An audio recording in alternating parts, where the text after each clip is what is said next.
تمام تعریفیں اللہ کے لیے، درود اور سلام محمد اور آل محمد کو۔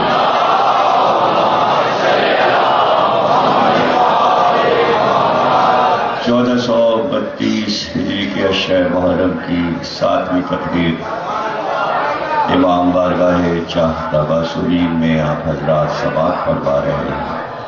موضوع ہے عشیرہ سے عاشورہ تک، وہ دعوت ذوالعشیرہ کہ جب پیغمبر نے اپنے عزیزوں کو جمع کر کے اعلان کیا کہ میں اللہ کا نبی ہوں، وہ دعوت ذوالعشیرہ جس میں پیغمبر نے علی کو اپنے مددگار کے طور پر چن لیا اور یہ اعلان کر دیا کہ یہی میرا جانشین ہے، یہی میرا وصی ہے، یہی میرا وزیر ہے۔ دنیا ان باتوں کو سمجھ نہیں پائی کہ یہ ایسے منصبدار لوگ ہیں کہ اگر ان کی چیزیں کوئی لے بھی جائے تو ان کے ماتھے پہ شکن نہیں آتی۔ یہ سخی کے گھرانے ہیں، ایسے سخی کائنات میں پیدا نہیں ہوئے۔ ان کے خزانے میں اتنے خطابات، اتنے نام، اتنے منصب، اتنے عہدے ہیں کہ ایک آدھ اگر کوئی ڈمی بنا کر اپنے لیے استعمال بھی کرے تو ان کے خزانے قدرت میں اتنا کچھ ہے کہ دنیا کے خواب و خیال میں بھی نہیں۔ اللہ نے اتنے ناموں سے علی کو پکارا، اتنے خطابات دیے، 2-4 خطابات اگر کوئی لوٹ کر لے گیا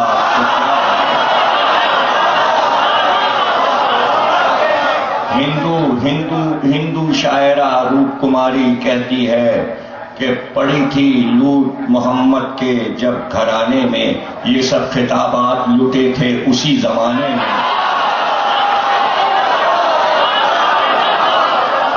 یہ ولی ہیں، ولایت نہیں ملتی جب تک علی کا نام بیچ میں نہ ہو۔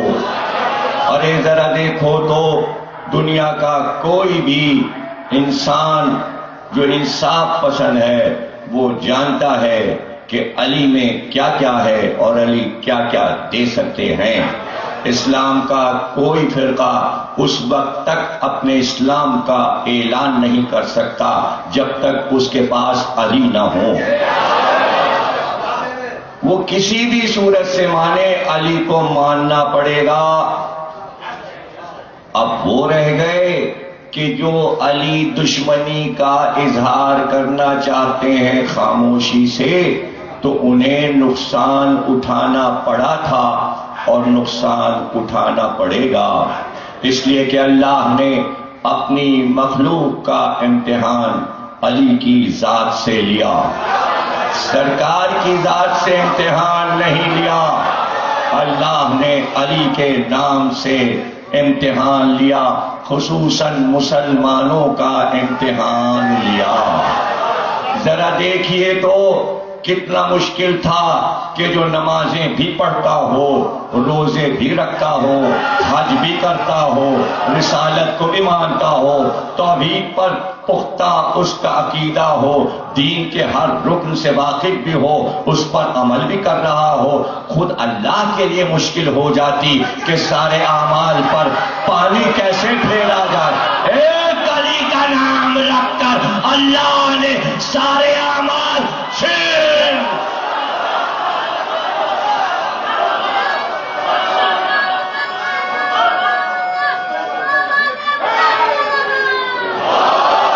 سب کے مشکل کشا علی بن گئے،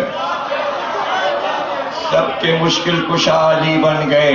بھائی آپ ذرا غور کیجئے، اگر آپ کو تقریر یاد ہے تو میں نے کہا تھا کہ شیطان نے یہ کہا میں اپنا بنا لوں گا، میں اغوا کر کے لے جاؤں گا۔ کس کو لے جاؤں گا؟ جو کلمہ پڑھے گا اسے لے جاؤں گا۔ کافر مشرک نہیں لے جاؤں گا، ایمان والے کو لے جاؤں گا، اسلام والے کو لے جاؤں گا۔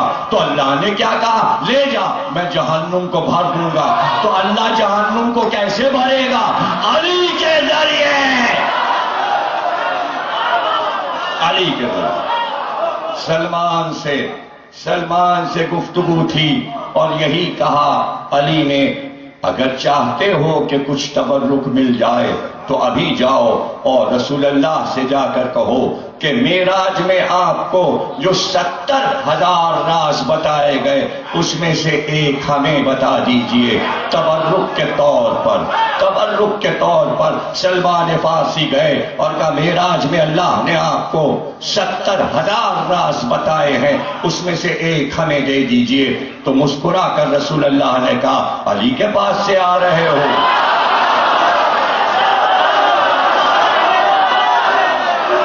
سلمان نے کہا ہاں علی نے یہ بات بتائی ہے۔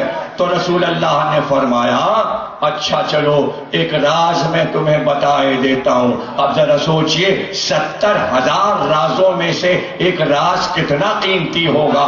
رسول اللہ نے فرمایا شب معراج اللہ نے مجھ سے کہا کہ اگر کسی کے دل میں رائی کے دانے کے برابر علی کی محبت ہوگی تو اسے جہنم میں نہیں جانے دوں گا،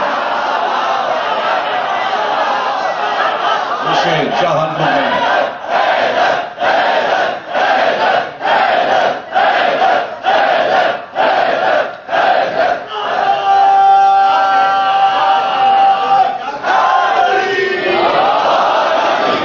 یہ امت کا امتحان تھا، یہ غدیر خم کا میدان نہیں تھا۔ کہیں کوئی منصب کے لیے مقرر کر دیا جائے اور اسے مانا نہ جائے تو اس پہ تو دنیا میں ہزاروں لڑائیاں ہوئی ہیں، علی کے ماتھے پہ شکر نہیں آئی۔ ایسے چپ چپاتے سقیفہ ہو گیا اور سب ہو کر بھی آ گئے اور علی اپنے گھر میں بیٹھے تھے۔ آنے والوں سے پوچھا فیصلہ کیسے ہوا؟ فیصلہ کس بات پر ہوا؟ کہ آخری فیصلہ اس بات پر ہوا کہ انصار اور مہاجر لڑ رہے تھے۔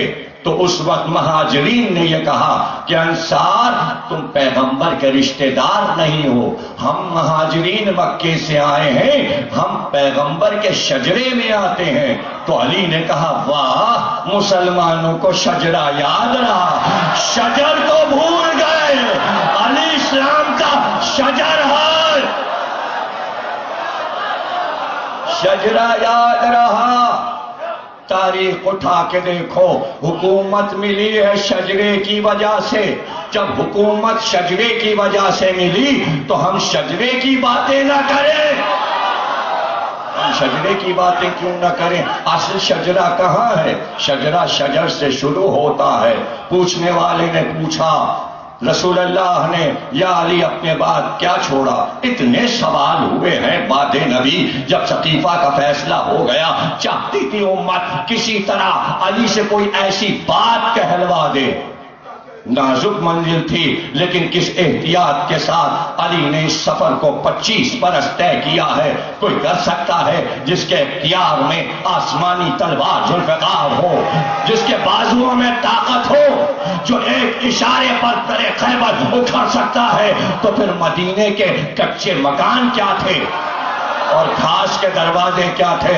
لیکن علی نے بتایا کہ میرے لیے مرنا آسان ہے، جینا مشکل ہے۔ یہ چاہتے ہیں میں مر جاؤں، میں مروں گا نہیں، میں 25 برس جی کر دکھاؤں گا۔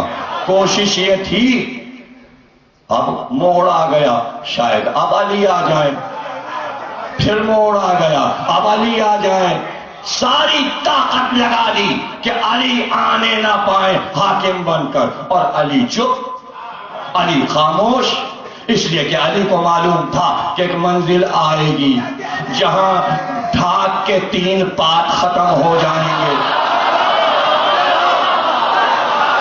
3 ہی پتے تو ہوتے ہیں اس درخت میں، اور جب سوکھے تو درخت بھی سوکھ جاتا ہے۔ اور پھر وہ منزل آئی کہ اب مسلمان چاروں طرف دیکھ رہے تھے، کون؟ ہر طرف سے جب مسلمان پوچھتے تھے اب کون آئے کون لایا جائے تو فضا میں ایک آواز گونجتی تھی، علی علی علی۔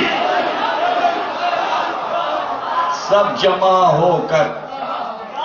جمع ہو کر وہاں پہنچے جہاں علی باغ میں اپنی کدال بیلچے کو لیے ہوئے درخت لگانے میں مصروف تھے۔ کیوں آئے ہو؟ آپ کے علاوہ کون ہے؟ کہا تو پہلے دن کیوں یاد نہ آیا تھا؟ اس وقت یاد کیوں نہیں آیا تھا؟ دعوت ذوالعشیرہ، پھر 13 برس، پھر مدینہ، ہجرت، بدر، احد، خندق، خیبر، پھر 25 برس منزل میں نے طے کی، اور اب چوتھی خلافت شروع ہو رہی ہے۔ میں عاشور سے قریب ہو رہا ہوں، میں عاشور سے قریب ہو رہا ہوں۔ اب 30 ہجری تک پہنچ چکا، 30 برس اور ہیں، اور کربلا 60 برس کے بعد کربلا 61 ہجری، تو میں موضوع سے قریب ہو رہا ہوں۔ علی نے کہا اس وقت کیوں نہ یاد آیا؟ کہ وہ غلطی ہو چکی، اب غلطی نہیں ہوگی۔ کہ جاؤ جیسے پہلے فیصلے کیے کسی اور کو بنا لو، چھوڑو میری ذات کو، چھوڑ دو، جانے دو۔ کیا کریں؟ معلوم ہے کہ علی جب منع کر دیں تو منانا مشکل ہے، تو اب دھمکی دی، اینٹ سے اینٹ بجا دیں گے مدینے کی، ہم آپ کو قتل کر دیں گے اگر آپ تخت خلافت پر نہیں آئیں گے۔ یہی امام رضا سے مامون نے کہا تھا، ہم قتل کر دیں گے۔ ارے کچھ لوگ حکومت کے پیچھے بھاگتے ہیں کہ یہ بادشاہ اس کو مار ڈالو، یہاں اس لیے مارا جاتا ہے کہ تخت پہ آؤ آؤ ورنہ ہم مار ڈالیں گے۔ ہوا ہے دنیا میں کہیں ایسا؟ تو مجھے بتاؤ کہ اس پر بلایا جائے، مار ڈالیں گے ورنہ تخت پہ بیٹھو۔ علی نے کہا اچھا، مدینے والوں نے کیا خطا کی جو اینٹ سے اینٹ بجا دو گے؟ آتا ہوں، لیکن کہیں تخت رکھ کے نہیں اعلان ہوگا۔ آؤ مسجد میں آؤ، اس ممبر کے نیچے آؤ جس پہ پیغمبر بیٹھتے تھے۔ مجمع بھر گیا، نہج البلاغہ پڑھ لیجئے، پورا خطبہ علی نے دیا ہے کہ اس دن ہوا کیا۔ ہمارے پاس ایک ایسی کتاب ہے نہج البلاغہ کہ تاریخ کی ضرورت نہیں ہے، بڑی بڑی کتابیں دیکھنے کی ضرورت نہیں ہے، جس میں علی خود بیان دیں بس کافی ہے، نہج البلاغہ کافی ہے۔ آپ نے فرمایا اتنا مجمع تھا، اتنا مجمع تھا کہ میرے حسن اور حسین مجمع میں کچلے جا رہے تھے، بلکہ میرے پیر کے انگوٹھے پر مجمع چڑھا آ رہا تھا، اور ہر ایک یہ چاہتا تھا ہاتھ بڑھا کر میری بیعت کر لے۔ علی چاہتے تھے پتہ چلے بیعت ہوتی کیسے ہے، چھپا کے رات کو مجمع میں کہ جہاں اصرار تھا ایک کا کہ ہم بیعت کر لیں۔ خطبہ ہے پورا، اور پھر دیکھا مجمع نے کہ علی نے ایک بار ممبر کے پہلے زینے پر قدم رکھا، پہلے زینے پہ قدم رکھا، چھوڑا اس زینے کو، دوسرے پہ قدم رکھا، اس کو بھی چھوڑا، تیسرے پر قدم رکھا، اسے بھی چھوڑا، اور آخری عرصے پر چوتھے زینے پر علی بیٹھے، اور پھر پورے مجمع کو ایک بار طائرانہ نظر سے دیکھا، اور دیکھ کر آپ چاہتے تھے کہ خطبہ شروع کریں، مجمع میں چینی گوئیاں ہونے لگی۔ آواز جو ہلکی سی آئی، علی نے بے اختیار کہا کیا سرگوشیاں ہیں، جسے جو کہنا ہے اٹھ کر کہے۔ ایک شخص تھوڑا سا اٹھا اور اس نے کہا اعتراض یہ ہے کہ پہلا آیا تو پیغمبر کی جگہ کو چھوڑ دیا، احتراماً دوسرے زینے پہ بیٹھا، دوسرا آیا تو اس نے دونوں زینوں کا احترام کیا، دوسرے زینے پہ بیٹھا، تیسرا آیا تو اس نے تینوں زینوں کو چھوڑا، احتراماً آخری زینے پہ بیٹھا۔ آپ نے یہ کیا کیا؟ کہا تو کیا زمین کھود کر کوئی اور زینہ بناؤ؟ کہ نہیں، آپ پیغمبر کی جگہ پہ بیٹھ گئے۔ کہ یہ لکڑی کا ممبر ہے جس پہ پیغمبر بیٹھتے تھے، تو تم آج دیکھ رہے ہو حیرت سے، ارے میں وہ ہوں جو دوشے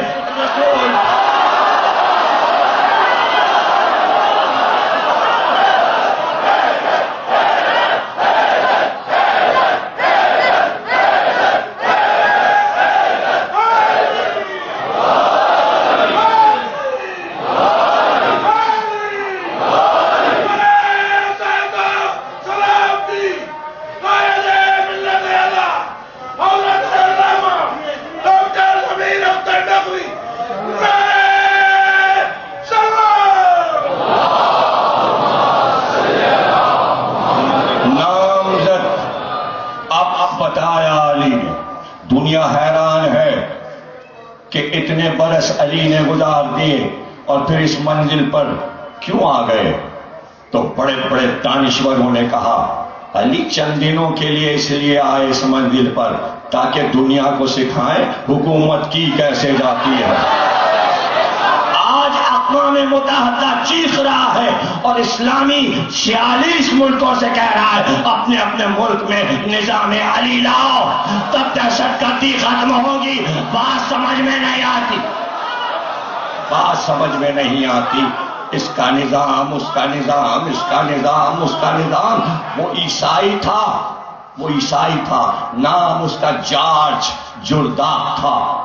اس نے بیٹھ کر کمرہ بن کر علی پر ایک کتاب لکھی، علی کی زندگی پر ایک کتاب لکھی، ایسی کتاب کہ جو اسلامی کتابوں کی فکر سے ہٹ کر تھی۔ کتاب لکھ کر پبلشر کے پاس گیا، ظاہر لبنان میں رہتا تھا، اپنے عیسائی پبلشروں سے جو کتابیں چھاپتے تھے ان سے کہا یہ کتاب چھاپ دو۔ پبلشروں نے پوچھا کس موضوع پر ہے؟ کہا ہم نے علی پر لکھی ہے۔ کہا وہ تو مسلمانوں کے خلیفہ ہیں، تم سے کیا مطلب؟ کہا بس میرا دل چاہا کہ میں لکھوں۔ تمام پبلشروں نے کہا ہم یہ کتاب نہیں چھاپیں گے اس لیے کہ بکے گی نہیں، عیسائی کیوں خریدیں گے یہ کتاب؟ اور تم عیسائی ہو تو مسلمان تمہاری کتاب کیوں خریدیں گے؟ ایک عیسائی کی لکھی کتاب۔ اداس ہو گیا، اداس ہو کر اپنے چرچ میں جا کر بیٹھ گیا۔ چرچ میں بیٹھا تھا، لان میں اپنی سیٹ پر بیٹھا تھا کہ ایک بار دروازہ کھلا چرچ کا اور پادری باہر آیا۔ پادری اسے پہچانتا تھا اس لیے کہ روز وہ چرچ آتا تھا۔ پادری قریب آیا اور اس کی سیٹ پر بینچ پر بیٹھ گیا۔ کہ اداس کیوں ہو؟ کہ اداسی کی وجہ یہ ہے بڑی محنت سے کتاب لکھی تھی میں نے، ہر پبلشر نے منع کر دیا، چھاپنے کو تیار نہیں ہے۔ پادری نے پوچھا کس موضوع پہ تم نے کتاب لکھی ہے؟ کہا ہم نے علی پر کتاب لکھی ہے۔ پادری نے کہا اچھا علی جو مسلمانوں کے خلیفہ ہیں، کہا کہ تم نے ان پر کیوں کتاب لکھی؟ کہا ہم عیسائیوں پر ان کے کچھ احسانات تھے، ہم وہ اتارنا چاہتے ہیں، ہم وہ اتارنا چاہتے ہیں۔ کہ علی نے عیسائیوں پہ کیا احسانات کیے؟ کہ علی نے اپنے دور میں عیسائیوں کے چرچ نہیں توڑے، ان کی عبادت نہیں روکی، اس لیے کہ مباہلے کے بعد یہ معاہدہ رسول اللہ سے ہوا تھا کہ پادریوں کو اور چرچ کو پریشان نہیں کیا جائے گا، ہمیں مملکت اسلامی میں امن کے ساتھ رہنے دیا جائے گا۔ لیکن اس پر عمل نہ ہو سکا۔ جب علی آئے اپنے دور میں تو علی نے اس پر عمل کیا، عیسائیوں کی زمینوں کو محفوظ رکھا، ان سے زمینیں نہیں چھینی گئیں، ان کے باغات نہیں چھینے گئے۔ یہ علی کا ہم پر احسان ہے، معاہدہ مباہلے کا رکھا ہوا ہے، ہم چاہتے تھے یہ احسان اتار دیں۔ پادری پھر چرچ میں واپس گیا، کچھ رقم ہاتھ میں لیے ہوئے آیا کہ یہ رقم ہم تمہیں دیتے ہیں، کتاب چھاپو، کتاب چھاپو، جب تمہیں پیسہ مل جائے تو چرچ کا پیسہ واپس کر دینا، ہم چاہتے ہیں یہ کتاب چھپے۔ وہ کتاب چھپی، اس کا نام تھا ندائے عدالت انسانی، انسانیت کی عدالت کی آواز، لاہور کی عدالت کی آواز نہیں، اسلام آباد کی عدالت کی آواز، انسانیت کی عدالت کی آواز، انسانیت کی عدالت کی آواز۔ اور اس نے کتاب کو اس طرح شروع کیا کہ تم نے دیکھا ہے کوئی ایسا حاکم دنیا میں کہ جو سوتا ہی نہیں رات کو جب تک یہ پتہ نہ چل جائے کہ میری مملکت میں کوئی بھوکا تو نہیں سویا، جب تک اس نے سب کو رات میں روٹی نہیں پہنچا لی وہ سویا نہیں، جب تک سب کو مکان نہ دے دیا وہ مکان میں نہیں رہا، جب تک اس نے پوری مملکت میں لباس نہ بانٹ دیے اس نے کبھی نیا لباس نہیں پہنا، پرانے لباس پہنے رہا اور جو کی روٹی کھاتا رہا۔ ارے اس کے دور میں پورے مملکت اسلامی میں کبھی چوری نہیں ہوئی، لوگ اپنے گھر میں تالا نہیں ڈالتے تھے اس لیے کہ چور نہیں تھا، سب کو معلوم تھا کہ یہ عدالت انسانی علی کی جو ہے چور کو تلاش کر لے گی، علی کی نگاہیں چور کو بچنے نہیں دے گی۔ علی کا دور 4.5 سال کا مملکت اسلامی میں ایک بار بھی زنا نہیں ہوا، کوئی زانی علی کے سامنے نہیں لایا گیا. جو آپ فیصلے علی کے پڑھتے ہیں یہ پہلی دوسری اور تیسری حکومت کی بات ہے جب علی کے لیے کہا جاتا ہے مشورے کو بلایا گیا. وہ کہتا ہے ایسی سلطنت دنیا میں نہ قائم ہوئی تھی اور نہ قائم ہوگی. اگر مسلمان چاہیں تو اسے نمونہ بنا لیں تو پوری دنیا میں امن ہو جائے گا. کیا چڑ کیا ہے علی سے؟ بغیر بتائے آئین لے لو کو ہم نے بنایا ہے اور عائش کر دو. ارے آئین سے کیا دشمنی ہے؟ اس لیے کہ عیسائی کب یہ کہتے ہیں یہ علی کا آئین ہے. اصول علی کے لے لیے، اصول سارے علی کے لے لیے. آپ دیکھیں حد یہ ہے ایئرپورٹ پہ اتریے کوئی سامان نہیں دیکھا جائے گا. کتا آیا اس نے سونگا وہ چلا گیا. ایک جانور نے فیصلہ کر دیا کہ اس کے پاس نہ ہیروئن ہے نہ کلاشنکوف ہے نہ بندوق ہے، یہ کوئی جرم والی چیز لے کے نہیں آیا. کتے نے بتا دیا انہیں یقین آ گیا. یہ کہاں سے آیا؟ ارے ادنا غلام علی کا سلمان فارسی. حضرت عمر نے کہا مدائن کا گورنر بنا کے آپ کو بھیجتے ہیں. سلمان گھبرا گئے، علی کے پاس گئے، کہا کیا یہ بھی عذاب میرے اوپر آئے گا کہ میں گورنر بنوں گا؟ علی نے کہا جاؤ، اس لیے گورنر تمہیں بنایا جا رہا ہے کہ جب رسول کی وفات ہوئی تو تم نے دل میں کچھ دیر کے لیے سوچا تھا کہ علی نے تلوار کیوں نہیں نکالی. یہ اس کی سزا ہے.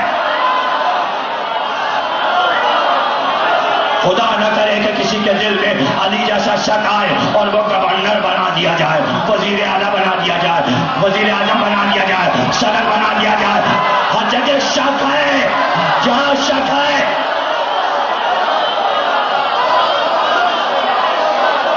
اللہ کرے ہر ایک کا سینہ پاک ہو، ہر ایک کا دل پاک ہو. سلمان چلے اکیلے مٹی کا لوٹا لے کر.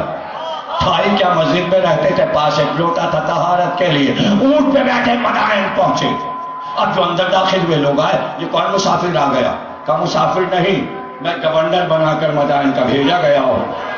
لوگ ہنسنے لگے. کہا بڑے بڑے گورنر آئے، ہم نے انہیں ٹھہرنے نہ دیا. مدائن نے شکایت کی تھی کہ کوئی گورنر ٹھہر نہیں پاتا تھا، اس لیے کہ جرائم اتنے ہوتے تھے. جہاں جرائم ہوتے وہاں گورنر اور وزیر اعلیٰ کچھ نہیں کر پاتا. اب سلمان کو بھیجا گیا، کاش ہمارے سندھ میں بھی کوئی سلمان فارسی آ جائے. سلمان فارسی. اتنی سیاسی پارٹیاں مدائن میں تھیں، سب آپس میں لڑتی تھیں، روز جھگڑا ہوتا تھا. ان جھگڑوں کے سائے میں ڈاکو اور چور مزے سے چوریاں کرتے تھے، ڈاکے کہ یہ تو آپس میں لڑ رہے، ہم اپنا کام کریں. وہ اپنا کام کرنے لگتے تھے، چوریاں کرتے تھے، ڈاکے ڈالتے تھے، سامان چوری ہو جاتا تھا، گھر میں کود جاتے تھے. لوگوں نے آ کے شکایت کی آپ کیا کریں گے؟ کہا ٹھیک ہے ہم سارا نظام صحیح کر لیں گے. کہا تو چلیے قصر میں رہیے، گورنر ہاؤس میں رہیے، وزیر اعلیٰ ہاؤس میں. کہا نہیں ہم مسجد میں رہیں گے. کب اس تک ایسی چٹائی میں لیٹیں گے.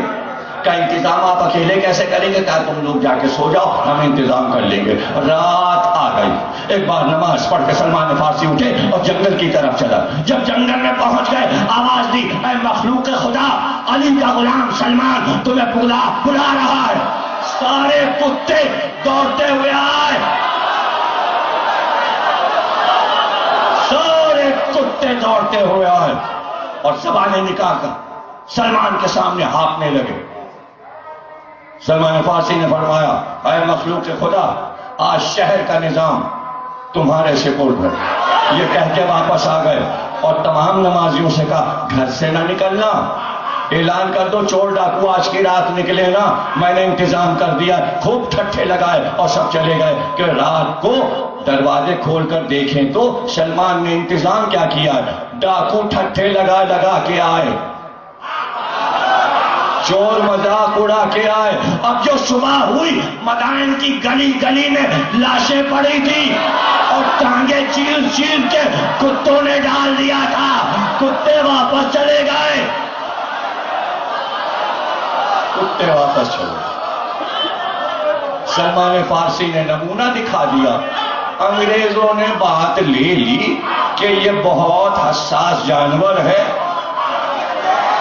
یہ کام کر سکتا ہے، یہ کام کر سکتا ہے۔ بھائی آپ چلیے تو علی کے نقش قدم پر چلیے، علی کا پیغام پہنچائیے، دیکھیے امن ہو جائے گا۔ اور ہے کیا یہ کہ یہ تو دیکھیں نا، لڑائی کہیں ہو رہی ہے، امریکہ اتحادیوں کو لے کے کبھی افغانستان میں اترا ہوا ہے، کبھی وہاں جا رہا ہے، کبھی عراق جا رہا ہے۔ یہ بتائیے شیعوں سے اس لڑائی کا کیا تعلق ہے؟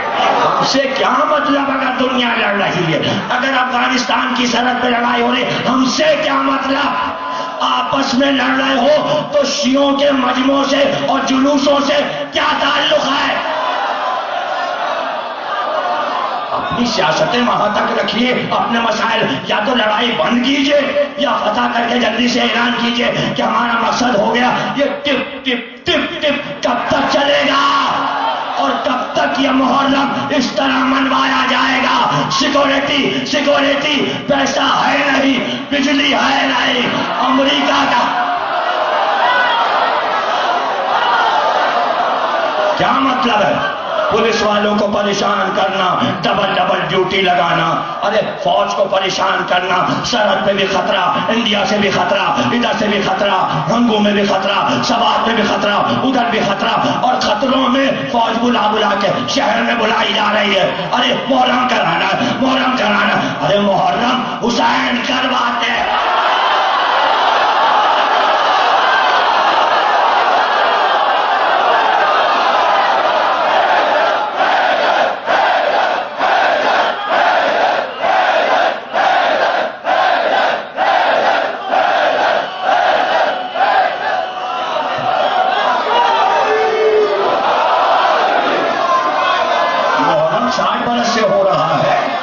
پاکستان میں نیا ہوا ہے، 1400 برس گزر گئے، کہاں کہاں کی بتاؤں کہ محرم کیسے کیسے ہوا؟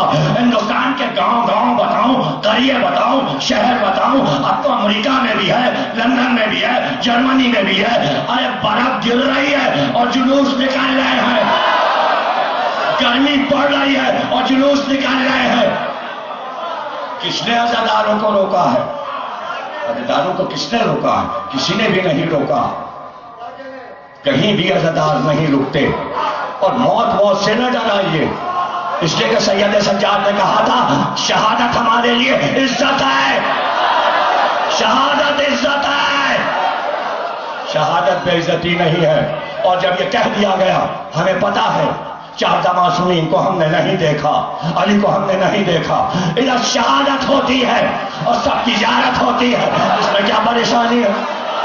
یہاں ذکر کیا، وہاں چہرہ دیکھا، ہمیں پتا ہے کس طرح لے جاتے ہیں۔ کیا سب زندہ بیٹھے رہیں گے؟ کیا سب زندہ بیٹھے رہیں گے؟ پہلے سندھ میں کیا تھا؟ 1000 برس پہلے کیا تھا؟ پنجاب میں 2000 برس پہلے کیا تھا؟ وہ سب زندہ رہ گئے؟ کوئی زندہ نہیں رہتا، بس زندگی کسی کی ہے 32 برس، 40 برس، 50 برس، 60 برس، 70 برس، بہت جیے 100 برس، کتنے؟ 4-5۔ اس زمانے میں تو ایک ہی سنا، ملکہ برطانیہ 103 سال، بہت جیلی بڑی بھی، چوتھی نسل دیکھ لیا، تو کیا 200 سال زندہ رہتی؟ سال زندہ رہتی۔ عورتوں کی عمر زیادہ ہو جاتی ہے مردوں کی بنسبت۔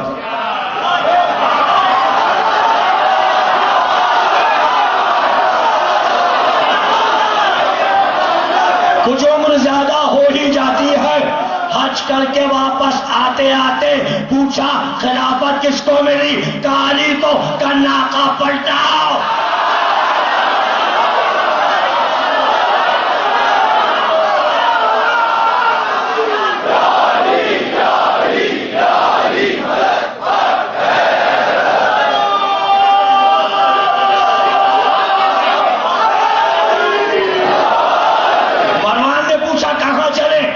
بصرے چلو، اس لیے کہ علی کے دشمن وہاں زیادہ رہتے ہیں۔ چلو بصرے چلو، علی کا گورنر بصرے جا چکا تھا، لیکن سب نے پکڑ کر علی کے گورنر کی بھویں کاٹ دی، داڑھی مون دی، مونچھیں کاٹ دی۔ وہ روتا ہوا آیا، علی نے ہاتھ اٹھائے کہ پروردگار ان سے جہاد واجب ہو گیا، جہاد واجب ہو گیا۔ کوفے امام حسن کو بھیجا، عمار یاسر کو بھیجا، کہا مسجد کوفہ میں جا کر خطبہ دو اور جو جو ساتھ چلنا چاہیں چلیں۔ تمام شہروں میں اعلان ہوا، لشکر بنا، لشکر چلا، بصرے کے میدان میں علی کا لشکر خیمہ زن ہوا۔ مالک اشتر بھی تھے، عبداللہ ابن جعفر جناب زینب کے شوہر بھی تھے، محمد حنفیہ علی کے بیٹے بھی تھے، حضرت عباس بھی تھے، جناب مسلم بن عقیل بھی تھے۔ یہ وہ لڑائی ہے کہ تمام بنی ہاشم کے جوان، تمام ہاشمی جوان علی کے ساتھ گئے تھے، اور علی کی عمر اب 60 سال سے اوپر ہو چکی تھی۔ لیکن لوگوں نے دیکھا اب جو علی تیار ہو کر خیمے سے باہر آئے تو لوگ حیرت کر رہے تھے کہ یہ بدر کا علی ہے کہ احد کا علی ہے کہ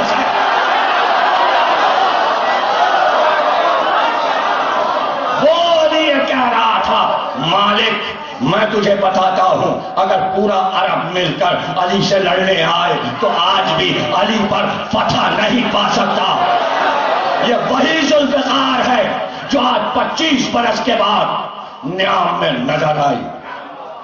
اب جو علی چلے تو تاریخ نے لکھا کہ چاروں طرف سارے شہزادوں نے علی کو گھیر لیا۔ ایک طرف محمد حنفیہ تھے، ایک طرف عباس اور ان کے بھائی تھے، ایک طرف امام حسن اور امام حسین تھے، ایک طرف عبداللہ ابن جعفر اور مسلم ابن عقیل تھے، عبداللہ ابن عباس بن عبد المطلب کے سارے بیٹے۔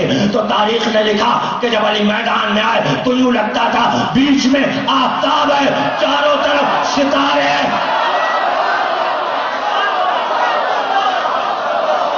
جیسے آفتاب نے طلوع کیا ہے اور ستاروں کے بیچ میں آفتاب آ رہا ہے۔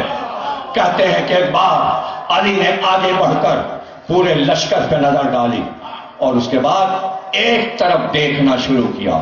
ایک طرف نظر تھی، مالک اشتر کی نظر علی کی نگاہوں پر تھی کہ علی کہاں دیکھ رہے ہیں۔ مالک نے پوچھا کیا دیکھ رہے ہیں؟ کہ علی کو کبھی لشکروں کی تعداد کی پرواہ نہیں رہی۔ کہ پھر آپ کیا دیکھ رہے ہیں؟ کہ میں یہ دیکھ رہا ہوں کہ میں اس میدان میں ابلیس کو پا رہا ہوں،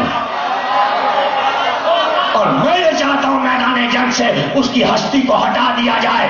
اگر وہ رہ گیا تو اسلام میں اونٹ کی پوجا کی جائے گی، اونٹ کو پوجا جائے گا، اونٹ کو پوجا جائے گا۔ اور ایک بار آپ نے آسمان کو دیکھ کر اللہ اکبر کہہ کر ایک بار تلوار کو نکالا، ذوالفقار کو کھینچا، میری طرف دیکھنا، ذوالفقار کو کھینچا۔ مالک اشتر آگے بڑھے، کہا مجھے اجازت دیجئے سب سے پہلے میں جاؤں۔ کہا نہیں مالک، علی کا پہلا وار اللہ کے لیے، پہلا وار میرا، پہلا وار میرا۔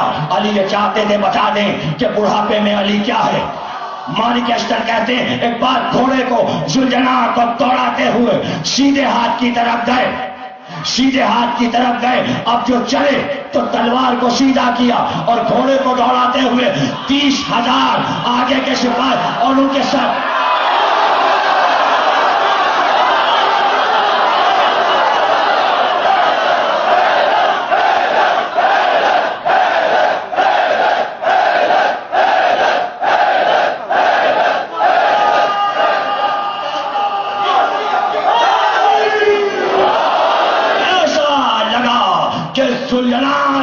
بجلی چمکی تھی اور یوں علی سر کاٹتے ہوئے گئے جیسے شاخوں کو کاٹتے ہیں، اور چند لمحے میں اب جو علی واپس آئے تو تلوار کو نیچے کیا اور پیروں کا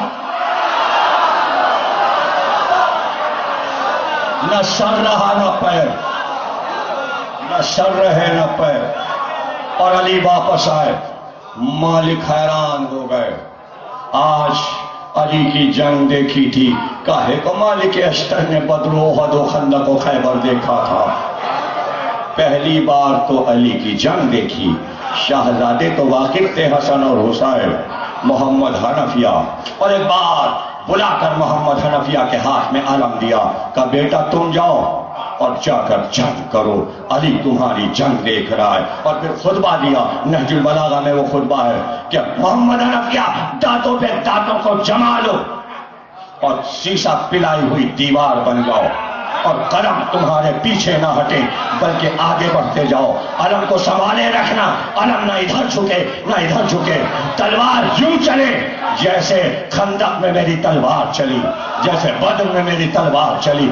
تم میرا خون ہو، تم میرا شجرہ ہو، لڑائی میں دیکھ رہا ہوں، ذرا بختر پہنے ہوئے، دستانے لوہے کے پہنے ہوئے، سر پہ لوہے کا کھول، 4 آئینہ سینے پر، ایک بار گھوڑے کو بڑھا کر محمد حنفیہ میدان میں چلے، خوب جنگ کی، تلوار چلائی، کشتوں کے پشتے لگائے، اب دھوپ تیز تھی، کھود جلنے لگا، ذرا جلنے لگی، دستانے جلنے لگے، واپس ہوئے، کہا آگ، علی نے پہلے سے تیار رکھے تھے، مشکیزیں بھرے ہوئے، سارے ماشکی کھڑے ہوئے تھے، سب کو حکم دیا سر سے پیر تک مشکوں پانی ڈالو محمد حنفیہ پر، اسلحہ ٹھنڈا ہوا، ذرا ٹھنڈی ہوئی، کھوٹ ٹھنڈا ہوا، دستانے ٹھنڈے ہوئے، تلوار گرم تھی ٹھنڈی ہوئی، کہا ٹھیک ہے محمد حنفیہ، کہاں بابا، کہا جاؤ پھر حملہ کرو، میں دیکھ رہا ہوں۔ محمد حنفیہ شیر کی طرح گھوڑے کو اڑائے ہوئے پھر گئے، 17 بار گئے، 17 بار آئے، اب جو واپس آنے لگے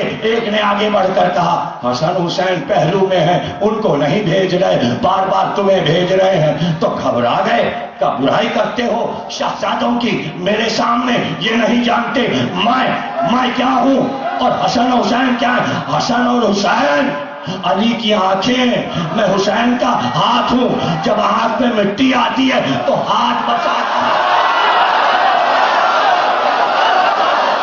علی مجھے بھیج کر حسن اور حسین کو بچا، وہی بات علی سے کہی گئی، آپ بار بار اس بیٹے کو بھیج رہے ہیں، حسن حسین کو نہیں بھیج رہے ہیں، تو بے اختیار جلدی سے جواب دیا، کہیں ایسا نہ ہو کہ بیٹے کے جواب سے ملے، اس لیے کہ یہ باپ ہے وہ بیٹا ہے، جواب کا فرق بھی ظاہر ہو جائے۔ علی نے کہا حسن اور حسین محمد کے بیٹے ہیں، محمد حنفیہ میرا بیٹا ہے، میں رسول کی اولاد کو بچا رہا ہوں، اپنے بیٹے کو بھیج رہا ہوں، میں اپنے بیٹے کو لڑنے کے لیے بھیج رہا ہوں۔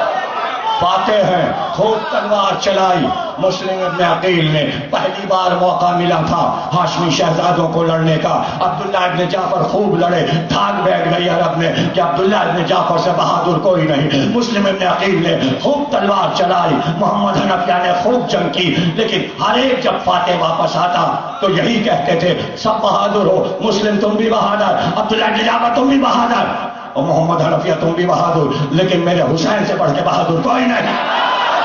اس دن سے دنیا کو پتا چلا کہ حسین سب سے زیادہ بہادر ہے، کہتے ہیں میرا حسن بہت بہادر ہے، اور منزل وہ تھی کہ ایک ایک کو بلا کر کہا دیکھو جب تک یہ اونٹ نہیں گرے گا لڑائی ختم نہیں ہوگی، پہلے یہ اونٹ گرا دو، اس اونٹ کو گرا دو، اس اونٹ کو ہٹا دو۔ سب گئے، ہر ایک نے وار کیا، پتہ چلا 10,000 آدمی اس کے گرد نہار پکڑے ہوئے تیار کھڑے، جو جاتا ہے اس کا سر اڑا دیتے، کوئی قریب نہیں جا سکتا۔ جب سارے لوگ واپس آ گئے اور علی بار بار دائیں اور بائیں دیکھ رہے تھے، تاریخ نے لکھا ایک بار علی کے لشکر سے ایک بجلی چمکی،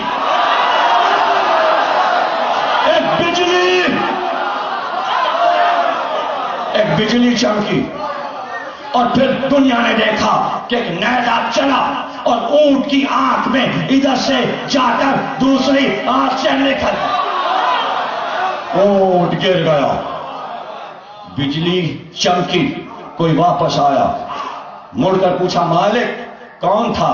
کہا آپ کا بیٹا حسن مشتبہ تھا،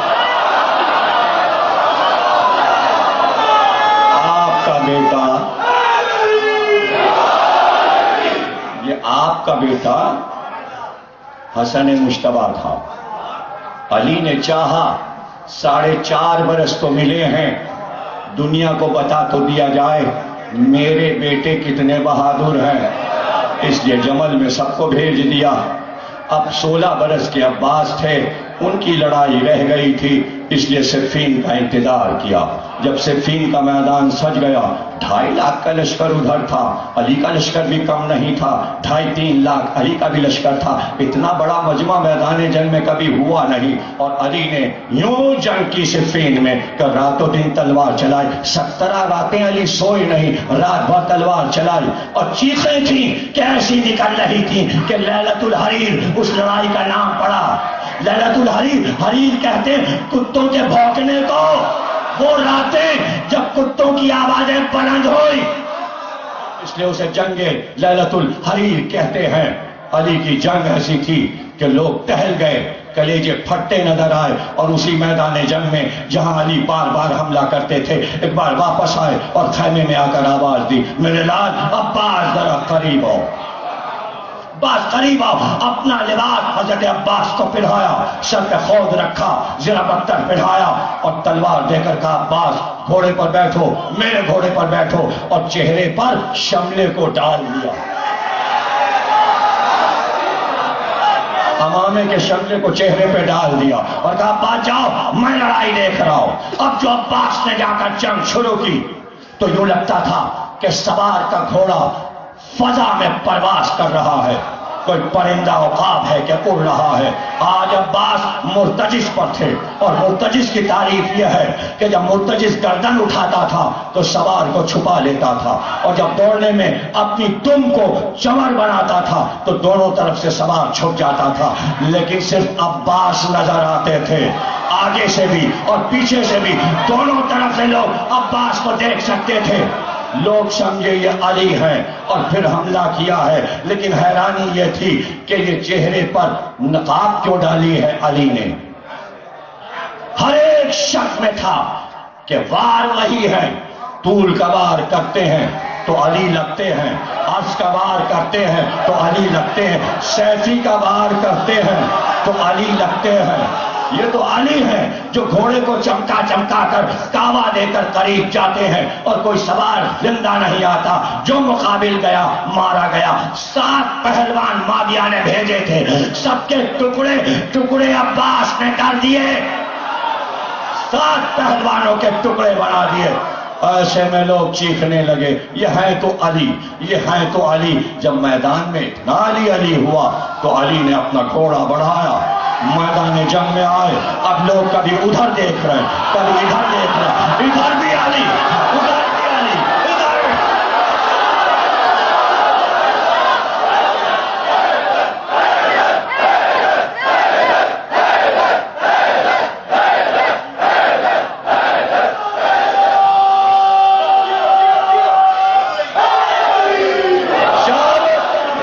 علی کی آواز تھی۔ علی کے بیٹے عباس نے صفین میں دشمن سے علی علی کروا دیا۔ آج تک علی علی ہو رہا، آج تک علی علی ہو رہا ہے۔ اپنے گھوڑے کو عباس کے گھوڑے کے پاس روکا اور ایک بار چہرے سے امامے کے ٹکڑے کو ہٹایا۔ اب جو چہرہ کھلا تو حسن عباس دنیا کو نظر آیا۔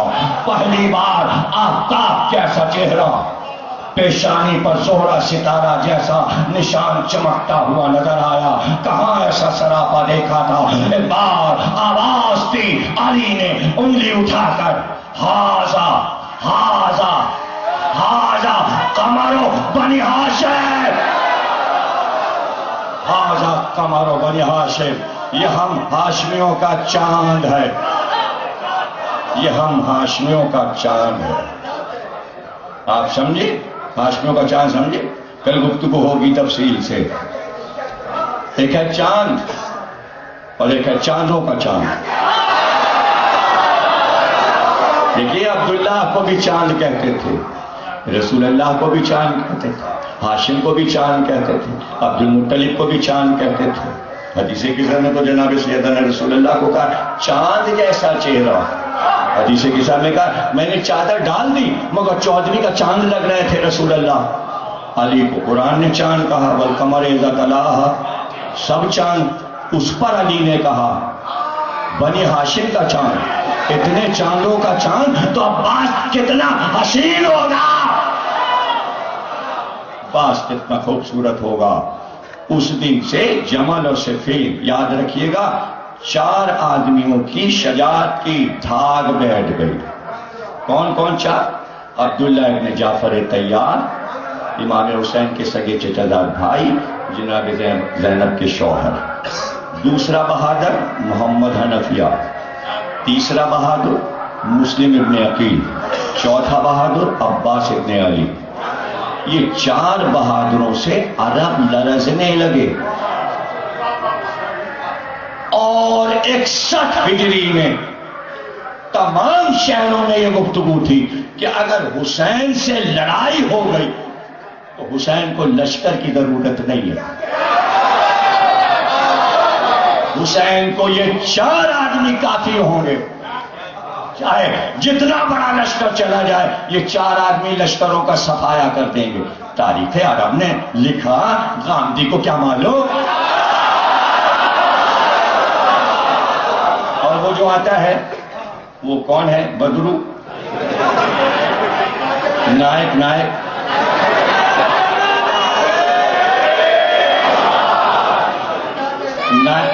کی مادہ اور اس کا نام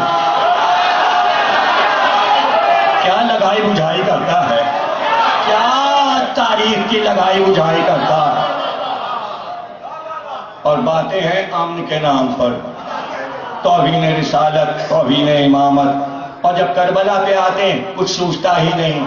امام حسین نے اپنی طاقت کا اندازہ نہیں کیا. جملہ سنو گے، یزید نے اپنی طاقت کا اندازہ کیا تھا. اور بھائی طاقت کا پتہ اس سے چلتا ہے کون رہے گا.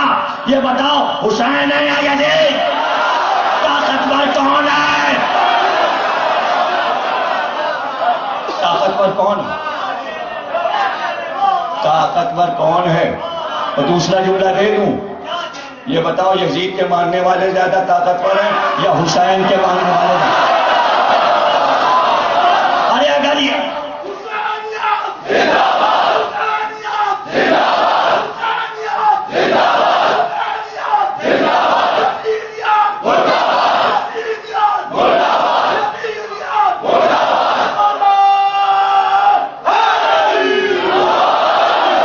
اگر یزید کے ماننے والے طاقتور ہوتے تو پوری کائنات میں یزید کروا دیتے. حسین کے ماننے والوں نے کوئی جگہ نہ چھوڑی جہاں یا حسین یا حسین.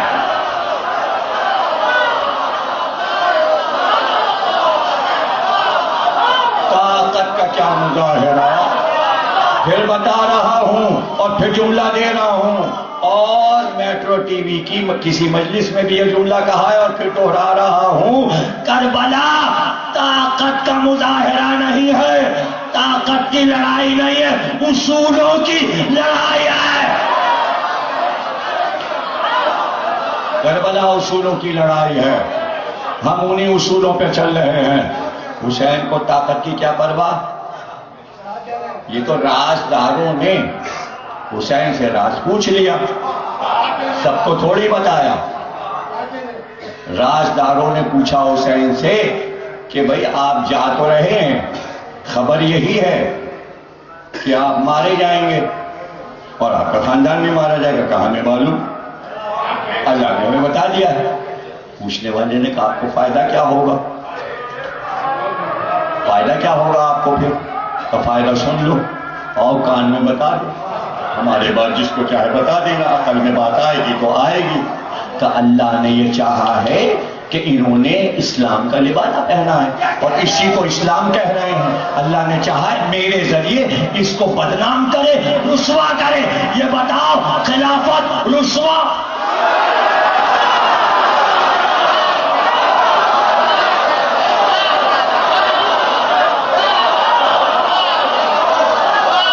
کیا بدنامی؟ ارے یہی تو بدنامی ہے. ہندو سینہ تان کے کہتا ہم نے نہیں مارا، مارنے والے مسلمان. اس سے تو انکار ہو نہیں سکتا تھا. کون انکار کرے گا کہ کلمہ گو تھے؟ ارے چاہتے تو 1400 برس میں بات بنا لیتے، یہودی تھے یا عیسائی تھے. یہ ایسی نازک منزل ہے، سب کی سمجھ میں نہیں آئے گی. میں جلدی سے گزر جاؤں گا لیکن گزر جاؤں گا. سمجھنے والی بات ہے. اگر چاہتی تاریخ تو جھوٹ موٹ لکھ دیتی، یہودیوں نے مارا، عیسائیوں نے مارا. کہہ یہی رہے مسلمانوں نے مارا. دلیل دے دوں، سب ایک دوسرے پہ ڈال. وہ کہہ رہے شیعوں نے مارا، شیعہ کہہ رہے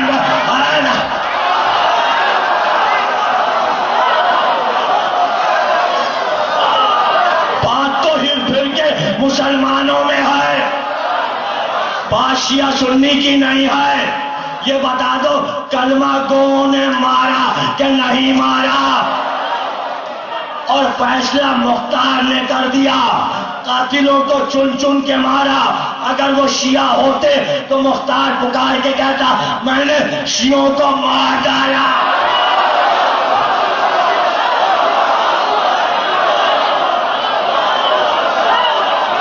شیعہ سب مارے گئے, قاتل تو سب مارے گئے, تو مختار کی تلوار پہ غصہ کیوں آتا؟ اس پہ تو خوش ہونا چاہیے, مختار نے کربلا کے شیعوں کو مار ڈالا. مختار سے خوش ہو جاؤ کہ مختار نے شیعوں کو مارا, کوفے کے شیعوں کو مختار پہ غصہ آتا ہے تو اس غصہ سے پتہ چلتا ہے ہرملہ کس کا تھا, عمر سعد کس کا تھا, ابن زیاد کس کا تھا.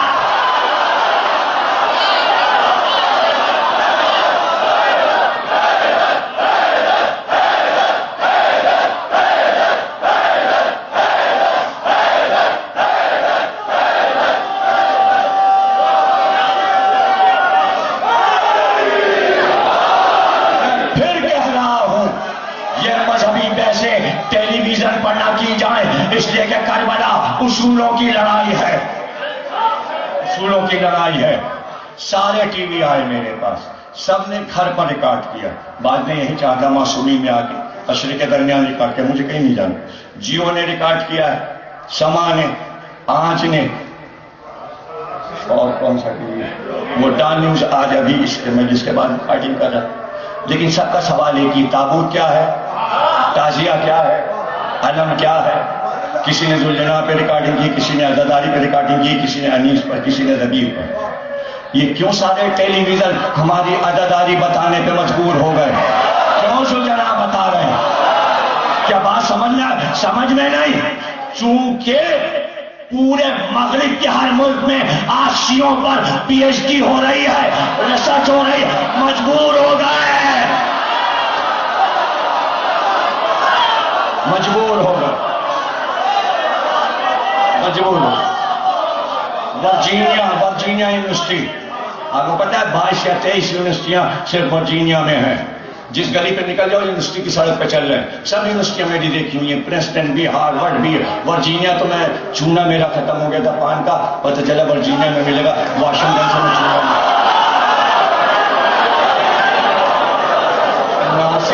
ناصر جہاں صاحب جو سلام آخر پڑھتے وہ میرے ساتھ تھے, تو پتہ چلا کہ 14,000 کی ڈبیا ملی اتنے سے چونے کی. تو وہ ڈبیا کو یوں گھماتے ہوئے راستے پر کہنے لگے امریکہ میں چونا لا کے کیوں نہ بیچا جائے. آپ کو کیا پتا کیا کیا بک رہا ہے, آپ چونے کی بات.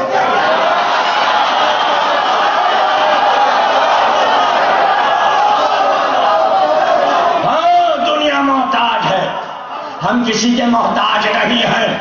ہماری اداداری کسی ملک کے ایک پہ نہیں چلتی, ملک چلتے ہیں اداداری.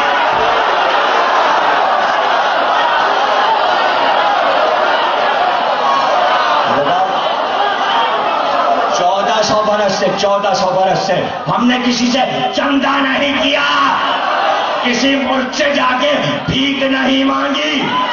اگر سنو گے تو دنگ ہو جاؤ گے.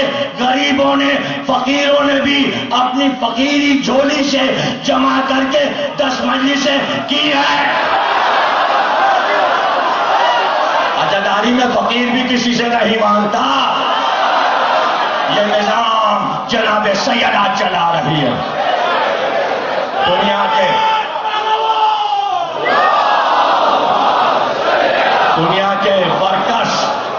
کے ورکرز تنخواہ لیتے ہیں, پیسہ لیتے ہیں. ہمارے ورکرز 2.25 مہینے تک راتوں دن جاگ کر عزاداروں کی خدمت کرتے ہیں اور اپنا پیسہ خود خرچ کرتے ہیں. سبیل پر, نظر پر, نیاز پر دینے والی جناب سیدہ.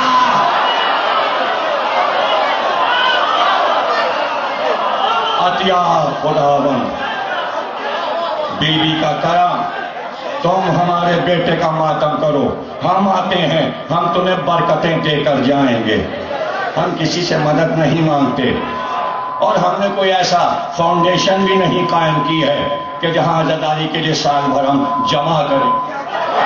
ہمیں معلوم ہے ہم نیت کریں گے, وہ ہمارے اوپر کرم کریں گے, اس لیے کہ ہم کام ان کا کر رہے ہیں. جانے کہاں کہاں سے کیسے کیسے انتظام ہوتا ہے. کبھی موقع ملا تو عشرہ ثانی میں سنائیں گے کہ بڑے بڑے لوگ گزرے اور وہ حیران ہو گئے کہ یہ کیسے چل رہا ہے نظام پورا عزاداری کا پوری دنیا میں، کیسے چل رہا ہے. یہ محبت ہے، یہ مودت ہے، یہ محبت ہے، یہ مودت ہے. اور میں یہاں تک پہنچا کہ صفین کی لڑائی ہوئی، اب نہروان باقی ہے.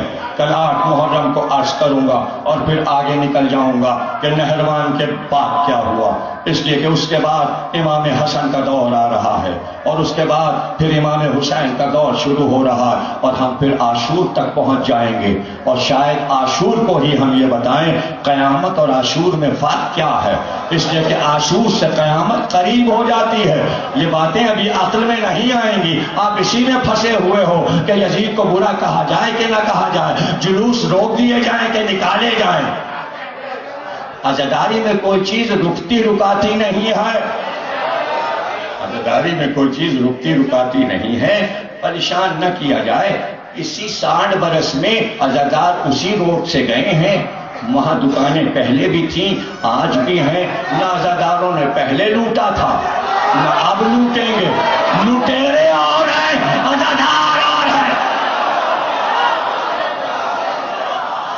ہم تو کسی کے مال کی طرف مڑ کر بھی نہیں دیکھتے. ہماری مجلس میں یہ قاعدہ ہے کہ مجلس کے بعد اعلان ہوتا ہے گھڑی رہ گئی، پیسے رہ گئے، بیگ رہ گیا. چور ہوتے تو لے کے جاتے.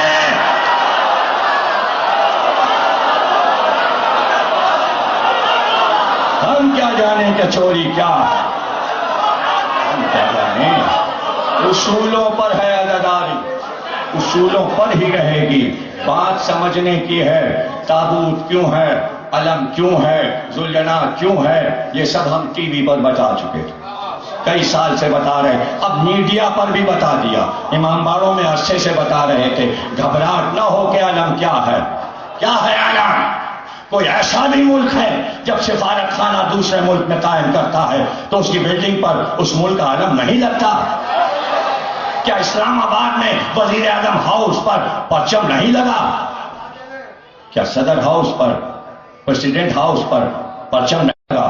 پرچم کیا بتاتا ہے؟ پرچم دیکھ کر پتا چلے کس کی حکومت ہے، کس کی حکومت ہے. 14 اگست کو ہم پاکستانی پرچم لہرا دیتے ہیں سال میں ایک بار، لیکن پورے سال اپنے گھر کی چھت پر عباس کا علم رکھتے ہیں تاکہ بتائیں کہ دلوں پر عباس کی حکومت ہے. عباس کے ڈرایا گیا، دھمکایا گیا، ڈرایا گیا، دھمکایا گیا. علم اتار لو، علم ہٹا لو. ہٹانے والوں نے نہیں ہٹایا، اب تک لگے ہوئے ہیں. پنجاب میں جاؤ، سندھ میں جاؤ، پرچم لہراتے ہیں. سال بھر سبز ہے، محرم میں کالا ہے. پنجابی رہے گا، علم بھی رہے گا. ہم نے ڈر کے نہیں لگایا تھا، اس لیے کہ دلیل رکھتے ہیں. جب ماشاءاللہ ملک میں لگا ابھی حال میں، تو پنجاب میں ملتان اور میلسی کے علاقوں میں دیہاتوں میں جا کر کیپٹن کرنل فوج نے کہا آپ سیاسی پرچم اتار دیجئے.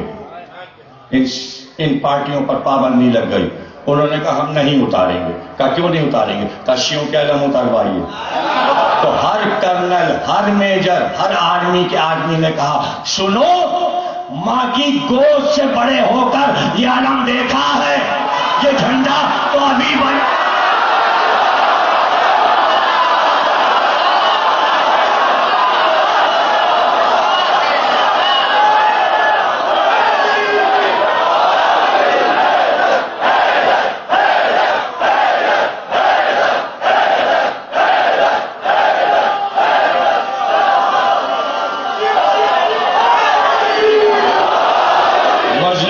پرچم ہے.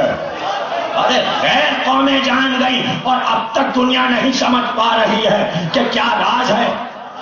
فوج پڑی تھی جرمنی میں، جنگ عظیم ہو رہی تھی، اس میں مسلمان بھی تھے. چھٹی لینے آیا اس نے پوچھا کمانڈر نے کاہے کی چھٹی؟ کہ شب عاشور ہے، کل عاشور ہے، ہمیں چھٹی چاہیے، ہم کل ماتم کریں گے، مجلس کریں گے اپنے خیمے میں ٹینٹ میں بیٹھ کر۔ کہ چھٹی ہم تمہیں دے دیں گے، لیکن ایک سوال کا صحیح جواب دے دو، ہم تمہیں چھٹی دے دیں گے اگر تم نے صحیح جواب دے دیا۔ کہ پوچھئے، کہ بتاؤ اسلام میں سب سے زیادہ بہادر کون گزرا؟ میں نے کہا علی سے بڑا کوئی نہیں گزرا۔ اس نے کہا تم نے جواب صحیح نہیں دیا۔ کہنے لگے مجھے غصہ آ گیا، جانے کس کا نام لے دے گا، میں کہیں اس کا منہ نہ نوچ لوں، لیکن اس نے کہا سنو، اسلام میں سب سے بڑا بہادر عباس تھا۔ وہ کہنے لگے میں رونے لگا۔ میں نے کہا کیا دلیل ہے آپ کے پاس؟ کہ علی نے جب تک لڑائیاں لڑی، پانی پی کے اور کھانا کھا کے، عباس نے جو لڑائی لڑی وہ بھوک اور پیاس میں۔ عباس کی بات کرتی ہے دنیا، عباس کی وفا۔ کہاں پہ تقریر چھوڑی تھی؟ عباس کی وفا۔ عرب جانتے تھے حسین 4 کو لائیں گے اور فتح پائیں گے۔ میرے جملے ضائع نہ کرنا، تقریر آہستہ آہستہ آگے بڑھ رہی ہے، اور مجلس کے بعد آج شہزادہ قاسم کی مہندی نکلے گی۔ میں تمہیں نہیں بتا سکتا جب مہندی نکلتی ہے اور جب چہرے پہ نظر جاتی ہے تو کیا عالم ہوتا ہے۔ جو دولہا بن چکے وہ بھی، اور جو دولہا بننے والے ہیں، قاسم کی مہندی دیکھ کر خوب ماتم کرنا۔ ام فروا کو خوش کرو کہ ہم تعزیت کرنے آئے ہیں بیوی، کربلا میں آپ کا خیمہ جلا تھا، ہم تعزیت کرنے آئے ہیں۔ بس سنتے جاؤ، تقریر آگے بڑھ رہی ہے۔ یہ جملہ سن لو، حسین کو معلوم تھا کہ عرب یہ سمجھ رہے ہیں کہ حسین کو 4 پر ناز ہے، عبداللہ ابن عباس پر، محمد حنفیہ پر، مسلم ابن عقیل پر، عباس علمدار پر۔ حسین نے بتایا تم سمجھ رہے ہو حسین طاقت سے آئے گا، طاقت لے کر آئے گا؟ ہاں کر سکتا تھا حسین ایسا، لیکن ہم تمہارے زعم باطل کو ناقص کر دیں گے، اور ہم تمہیں بتائیں گے کہ حسین نے بغیر طاقت کے کیسے فتح پائی، جنگ کے بغیر کیسے فتح پائی۔ یہ فتح بڑی مشکل ہے جس میں کوئی ایٹم بم نہ پھینکا جائے، کوئی میزائل نہ چلے۔ دنیا ایسی لڑائی لڑ کے دکھائے جیسی حسین نے لڑائی لڑی ہے۔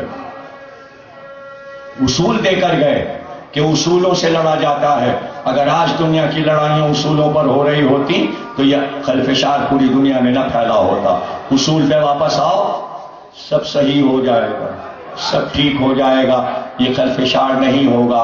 اور یہ طریقہ نہیں ہے لڑنے کا جو طریقہ اپنایا ہوا ہے، چاہے وہ امریکنس ہوں یا مسلمان، طریقے دونوں کے غلط ہیں، طریقہ دونوں کا غلط ہے۔ اس لیے کہ مسلمان آل محمد سے نہیں لے رہے، امریکن عیسیٰ کی سلوپستی پہ نہیں چل رہے ہیں، نہ یہ اپنے رہنماؤں کی مان رہے ہیں نہ وہ اپنے رہنماؤں کی۔ تو خلفشار تو ہونا ہے، خلفشار تو ہونا ہی ہے ملک میں، اس لیے کہ بھول گئے ماضی کو کہ کون کون لوگ آئے تھے سمجھانے کے لیے۔ تو حسین ایک پلر، ایک رکن بنے ہوئے اسلام میں موجود ہیں اور پکار رہے ہیں ہم سے سیکھو، فتح کا طریقہ ہم سے سیکھو۔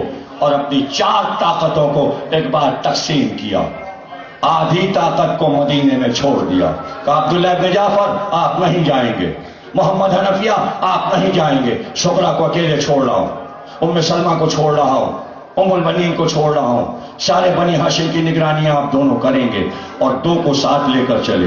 یعنی آدھی طاقت چھوڑ دی، آدھی طاقت لے کے چلے۔ پھر بھی عرب سمجھ رہے تھے عباس تو ہیں، مسلم ابن عقیل تو ہیں، مکے سے وہ طاقت بھی مسلم کو بھیج کر کوفے بالکل ہی کم کر دی، اب صرف عباس رہ گئے، عباس رہ گئے۔ کربلا والے سمجھے جب عباس آئیں گے تو زمین ہلنے لگے گی، خلفشار ہو جائے گا۔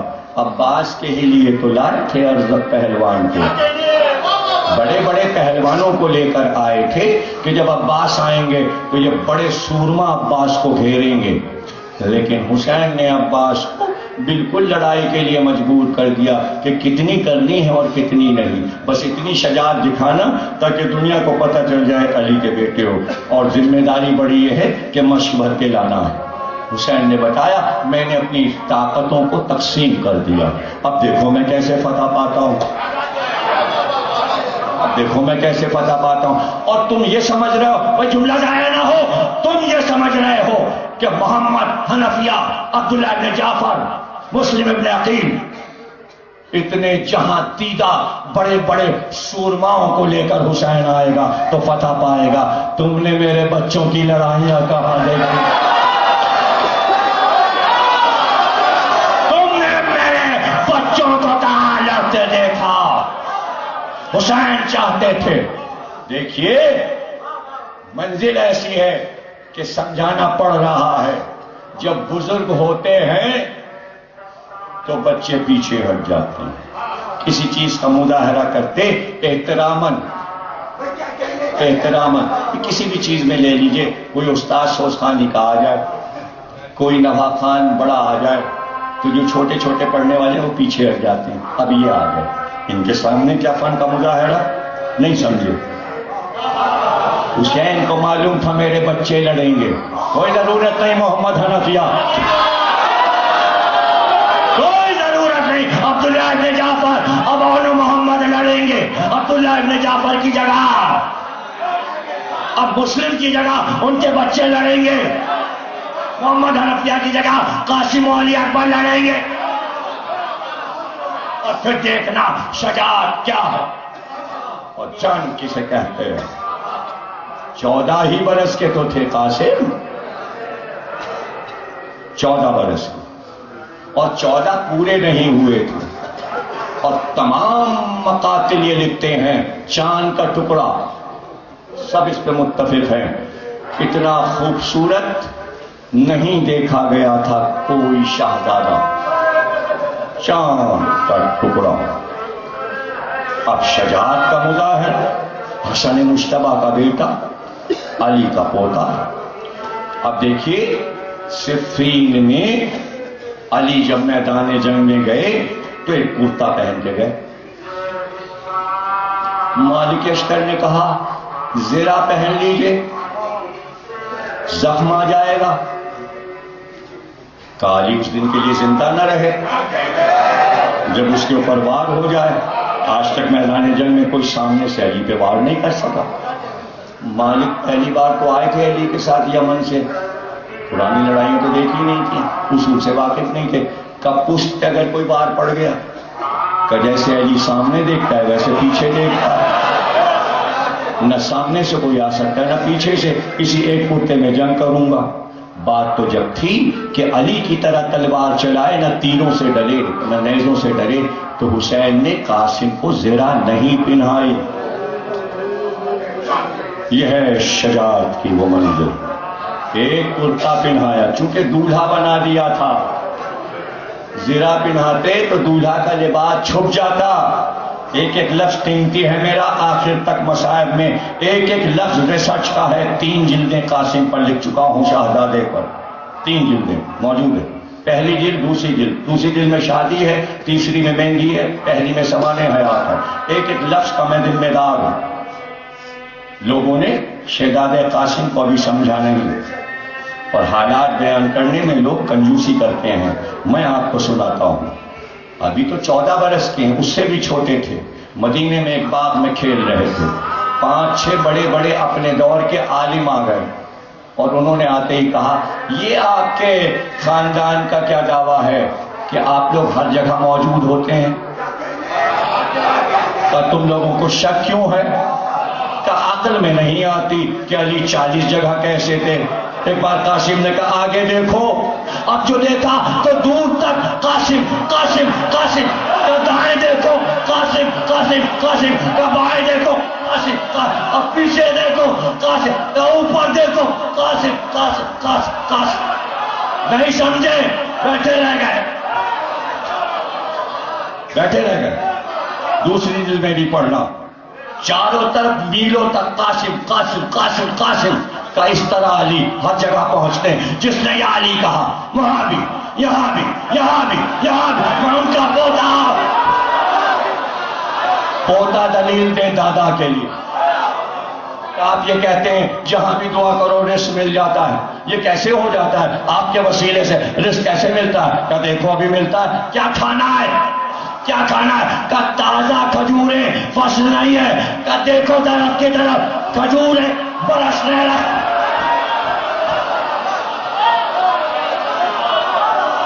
یہ ہے شہزادہ قاسم، یہ ہے شہزادہ قاسم۔ اور کہاں مجال میری کہ میں دردناک مناظر آپ تک دکھا سکوں اور پہنچا سکوں۔ ام فروا نے خواب دیکھ لیا، ایک چمن زار ہے لیکن بیچ میں ایک بڑا سا سرخ پھول کھلا ہوا۔ ام فروا نے چاہا اسے توڑ لیں کہ تیز ہوا آئی اور وہ پھول بکھرا اور پنکھڑیاں ہوا میں پھیلنے لگی، اور ماں دوڑ دوڑ کے ایک ایک پنکھڑی اٹھاتی جاتی ہے۔ کیا سنا؟ مصائب ابھی نہیں پڑھنا، صرف واقعات پڑھ لو، مصائب پڑھوں گا 10 منٹ کے بعد۔ امام حسین سے کہا یہ خواب دیکھا ہے۔ امام حسین نے کہا صبر کرو، صبر کرنے والوں کا پایہ بلند ہے، اللہ صبر کرنے والوں کو دوست رکھتا ہے۔ ہاں وہ پھول بکھر گیا، منظر میری نگاہوں میں آ گیا۔ چھوٹے سے تھے گود میں، کچھ کبوتر سفید اڑتے ہوئے آتے، دیوار پہ بیٹھ جاتے۔ ماں پیار سے کہتی، جب کبوتر گونجتے تو ماں قاسم سے کہتی یہ پرندے دیکھو۔ چونکہ بچپن سے ماں نے پرندے دکھایا تھا، جب بڑے ہوئے تو صبح جب اٹھتے پہلا کام یہ کرتے، پانی بھر کے برتن میں رکھتے، کچھ دانہ ڈال دیتے، کبوتر سارے اتر آتے۔ قاسم کے قدموں کے چاروں طرف پیار سے کبوتر گونجتے رہتے، یہاں تک کہ قاسم 14 برس کے ہو گئے۔ سفر شروع ہو گیا، رات کو گئے۔ محمد حنفیہ سے کہا چچا کچھ پرندے صبح آتے ہیں میرے صحن میں ان کے لیے پانی رکھتا ہوں، میں ان کے لیے دانہ رکھتا ہوں، میں چلا جاؤں گا، ان کی کون رکھوالی کرے گا؟ کہ بیٹا نہیں گھبراؤ، میں روز تمہارے گھر جاؤں گا، انہیں پانی بھی دوں گا، انہیں دانہ بھی دوں گا۔ قافلہ چلا گیا۔ دوسرے دن محمد حنفیہ گئے، قاسم کے گھر کو کھولا، دانہ لے کے بیٹھے، پانی بھی لے کے بیٹھے، نہ آنا تھا، وہ پرندے نہ آئے۔ محمد حنفیہ روز جاتے رہے مگر پرندے نہ آئے، عرصہ گزر گیا مگر پرندے نہ آئے۔ ہاں ایک دن سنا گیا کہ ایک پرندہ قبر نبی پہ آیا ہے، مگر ہے تو سفید مگر خون میں نہایا۔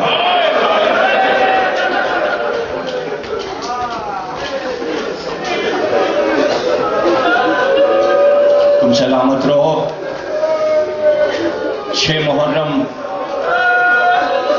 6 مجلس سے ایسا تم نے ساتھ دیا، اتنی ہمت بڑھائی، خوب میرے ساتھ گریا کیا، شاندار ماتم کیا۔ اللہ تمہاری اس قضا کو قبول فرمائے، تمہارے گھر کو آباد رکھے۔ کبھی کبھی ہمت سے زیادہ بھی پڑھی جاتا ہوں۔ دور تھا، آہستہ آہستہ 40-45 برس پڑھتے ہوئے پاکستان میں گزر گئے۔ انڈیا کا ملا کے دور 55 برس ہو گئے ممبر پہ۔ کوئی مطلب کمی نہیں ہے کہ کوئی شیری نہ ہو، یہاں پڑھ دوں وہاں پڑھ دوں، چھوٹے ماں باڑے بڑے ماں باڑے، امریکہ میں، جرمنی میں، لندن میں، کوئی میرے لیے مسئلہ نہیں۔ امام حسین نے وہ عزت دی ہے کہ میں بیان نہیں کر سکتا۔ ہر وقت ہر ملک کا ویزا لگا رہتا ہے، پاسپورٹ، ہر جگہ کا دعوت نامہ آ رہا ہوتا ہے، ٹیلی فون پہ بلاوے ہو رہے ہوتے ہیں، چاہے مفردہ مجلس ہو یا عشرے یا خمسہ، ایک پورا انبار ہے کہ بس فون سنتے رہیے اور فرمائش آری ہمارے یہاں آ جائے۔ یہ سب کس کی عزت دی ہوئی ہے؟ امام حسین۔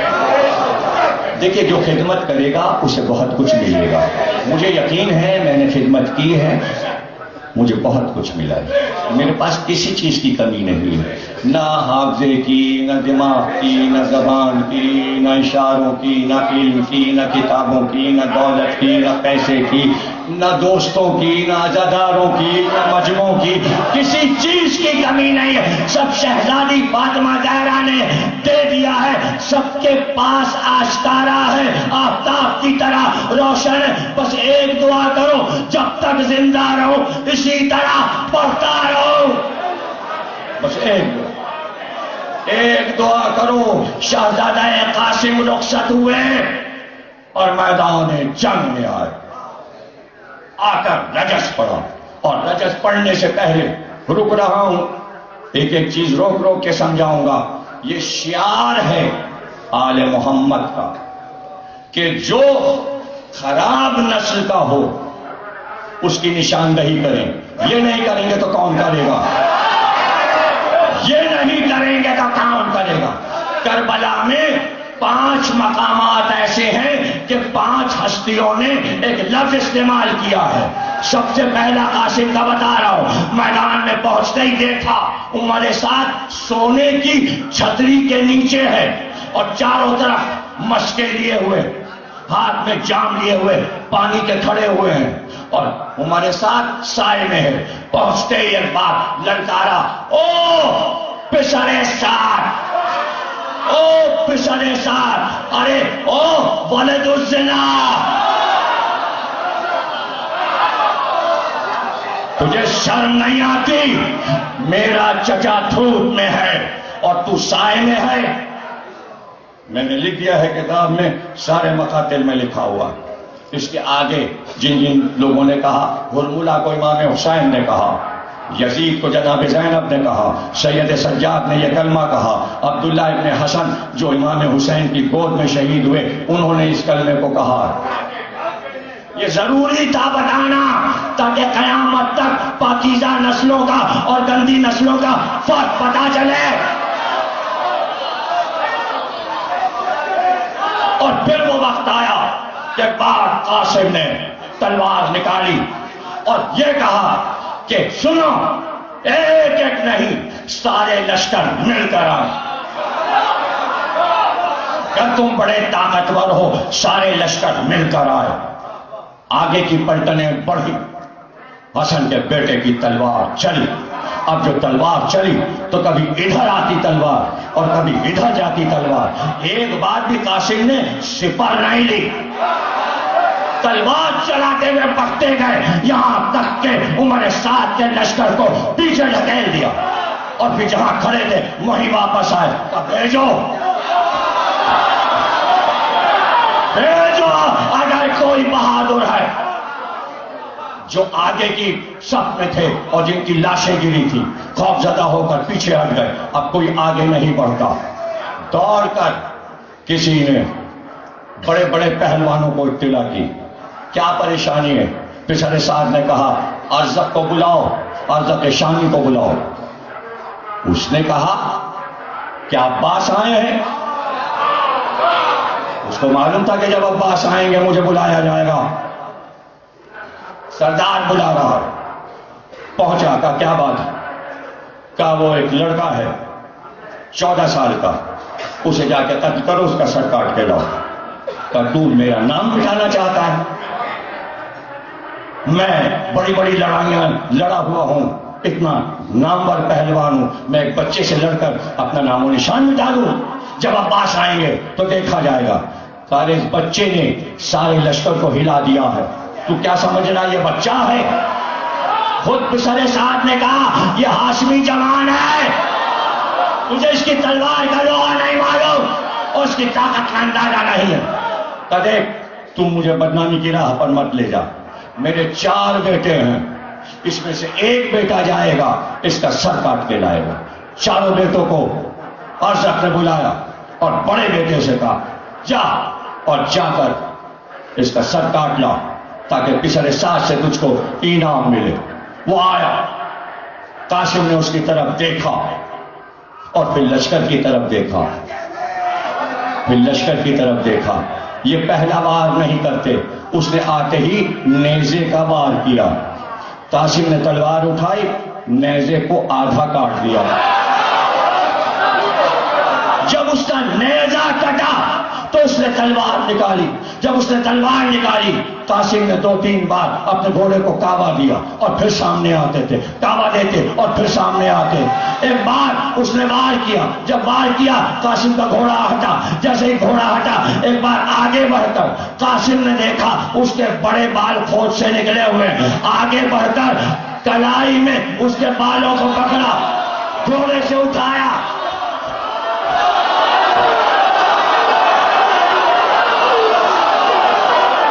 تم سلامت رہو, تم سلامت رہو.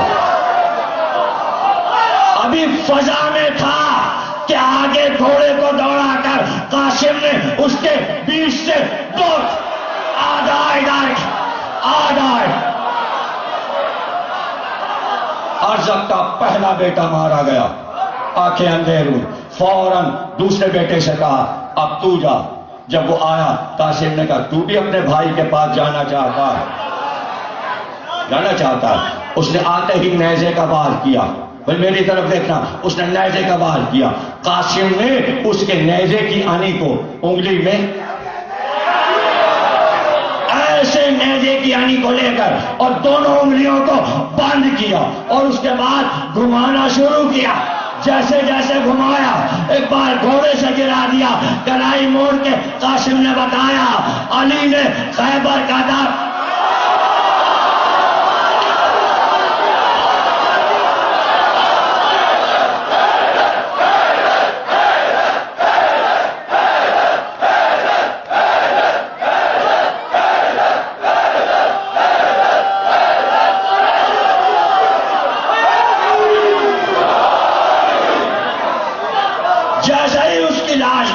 ارزق نے غصے میں تیسرے بیٹے سے کہا تو جا اور نام کما, اس کا سر کاٹ کے لیا.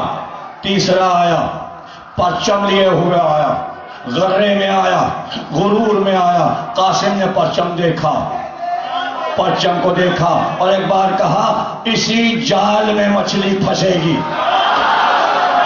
اب دیکھیے گا وہ پرچم لیے ہوئے, اب ہوا کا رخ دیکھیے گا, جدھر ہوا ہوگی پرچم ادھر اڑے گا,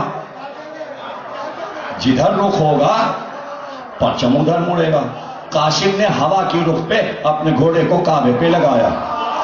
اب کعبہ سمجھنے کے لیے جب میرا ذوالجلال آتا ہے, اس میدان میں بھی شام کو آیا تھا, جو ابھی برآمد ہو رہا ہے, ہمارا ذوالجلال سکی بادشاہ یہاں آ کے دوڑتا ہے تو اس کو کعبہ دیا جاتا ہے. بیچ میں ایک لکڑی باندھ کر رسی باندھ دی جاتی ہے, اس کے گرد دائرے میں گھوڑا دوڑتا ہے, اسے کہتے ہیں کعبہ.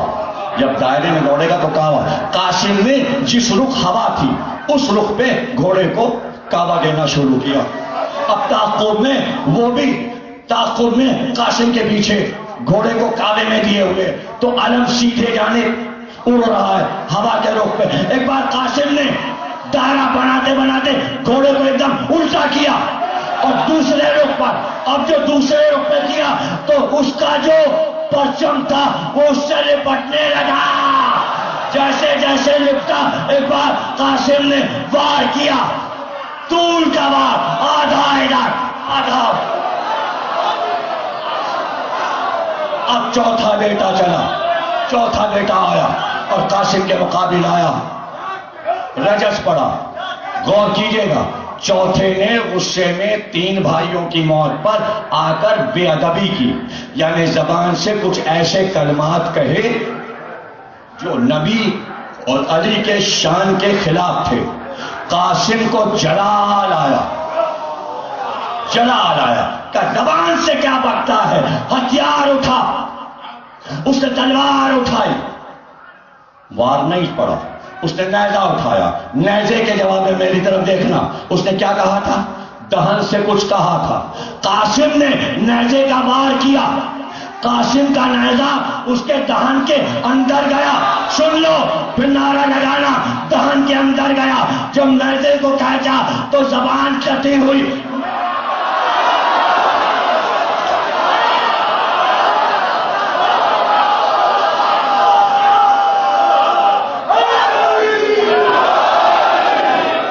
اور پھر قاسم کا شکار تھا, وہ بھی 2 ٹکڑے ہوا. ارزق بیٹوں کے غم میں اندھا ہوا, لوہے میں نہایا ہوا, خرافات بکتا ہوا میدان جنگ میں آیا. کہا اگر کچھ ہنر آتے ہیں تو ہنر دکھا، بکنے سے کیا فائدہ؟ رجس پڑھنا ہمیں بھی آتا ہے، اور ایک بار قاسم نے رجس پڑھنا شروع کیا. جو پہچانتا ہے وہ پہچان لے، میری دادی فاطمہ زہرا ہے، سیدہ نساء العالمین ہے، فخر مریم ہے، فخر آسیہ ہے. میرا دادا علی مرتضیٰ ہے جو فخر موسیٰ ہے، جو فخر عیسیٰ ہے. میرا چچا وہ ہے جو صابروں کا صابر ہے. میرا باپ حسن مصطفیٰ ہے. میرا پردادا ابو طالب ہے. میرا جد محمد پیغمبر محمد مصطفیٰ ہے جس کو آسمانوں پر معراج ہوئی. جو عرش پر معراج میں گیا، کیا فصیح اور بڑی خطبہ پڑھا، اور اس کا غصے میں یہ عالم کہ بل کھا رہا ہے. قاسم کے مقابل یہاں حسین کے ہاتھ اٹھ گئے دعا کے لیے.